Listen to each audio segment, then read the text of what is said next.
कराची और हैदराबाद में बल्दियाती इलेक्शन और हल्का बंदियों पर MKM के तहफ़्फ़ुज़ात दूर करने के लिए पीपल्स पार्टी की जानिब से बिलावल हाउस में जारी इजलास 1.5 घंटे से ज़ायद जारी रहा। इजलास में मौजूदा मुल्की सूरत और इत्तेहादियों के दरमियान इख्तलाफात का मामला ज़ेर गौर आया। कानूनी टीम ने साबिक सदर आसिफ जरदारी और बिलावल भुट्टो को बल्दियाती इलेक्शन की नई हल्का बंदियों से मुताल्लिक भी आगाह किया। इजलास में पीपल्स पार्टी कायदीन के अलावा मुत्तहिदा नून लीग, BAP और JUI रहनुमा शरीक हुए।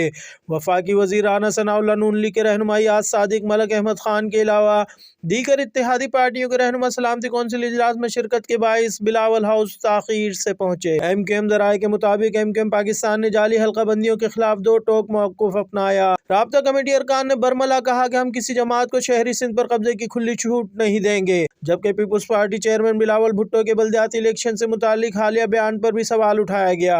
दूसरी जानिब PP क़यादत को कानूनी टीम ने आगाह किया कि नई हल्का बंदियाँ फौरी मुमकिन नहीं, कम अज़ कम 4 से 5 माह दरकार होंगे, जबकि कराची और हैदराबाद में फौरी बल्दियाती इलेक्शन कराने के लिए इलेक्शन कमीशन के दबाव का भी सामना है। अहकामात न मानने की सूरत में सूबाई हुकूमत के खिलाफ एक्शन लिया जा सकता है। इजलास के दौरान साबिक सदर आसिफ जरदारी अपनी हमशीरा फरियाल तालपुर के हमरा स्पीकर आगा सराज दुरानी की बेटी की शादी में शिरकत के लिए बिलावल हाउस से रवाना हुए और बाद अज़ां शादी में शिरकत के बाद इजलास में दोबारा शरीक हो गए।